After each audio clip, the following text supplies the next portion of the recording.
नमस्कार, मी Sangeeta गटणे, Gautami computer typing इन्स्टिट्यूटमध्ये सर्वांचं स्वागत आहे. भाग 16 आहे. आपण टंकलेखन मशीनवर करत असताना त्याचे फायदे काय होतात ते बघत आहोत. मागच्या भागामध्ये आपण पाहिलं की सुवाच्य स्वच्छ एकसारखं एका फॉर्ममध्ये आपल्याला टायपिंग करून मिळतं. तसं दुसरा फायदा त्याचा असा आहे, तो म्हणजे तुम्ही जे लेखन करता, हाताने लेखन करता, त्यापेक्षा मशीनवर जेव्हा आपण टायपिंग करतो तेव्हा ते आपल्याला स्पीडमध्ये करून मिळतं. स्पीडवर करून मिळतं म्हणजे हाताने करत असताना माणूस करतो, पण शेवटी माणूस आहे, त्याच्यावर मर्यादा असते. 2 ते 3 बोटं आपण लेखन करण्यासाठी वापरतो.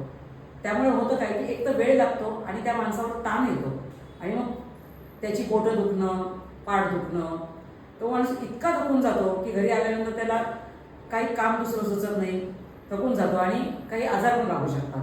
पण तुलनेने जेव्हा तुम्ही टायपिंग मशीनवर काम करता तेव्हा 2 ते 3 बोटाचा ताण तुमचा 10 बोटांवर विभागला जातो आणि त्यामुळे एकसारखी बोटं चालत राहतात. अर्थात त्याच्यावरही जास्त वेळ तुम्ही बसला तर ताण पडणार आहे, पण हाताने लिहिण्यापेक्षा टायपिंग मशीनच्या साहाय्याने जेव्हा आपण लेखन करतो तेव्हा तुलनेने माणूस कमी थकतो आणि त्यापेक्षाही जास्त महत्त्वाचा फायदा म्हणजे तो जास्तीत जास्त काम करू शकतो. म्हणजे हाताने लिहिताना जर एक पान तो टाईप करू शकत असेल तर त्याचा स्पीड जास्त असेल तर मिनिटाला 30 शब्द, मिनिटाला 40 शब्द, मिनिटाला 50 शब्द आणि मिनिटाला 60 शब्द. काही माणसं तर मी अशी ऐकलेली की 100च्या पुढे त्यांचा स्पीड असतो. म्हणजे जास्त सराव असेल तर जास्त वेगामध्ये तो काम करू शकतो.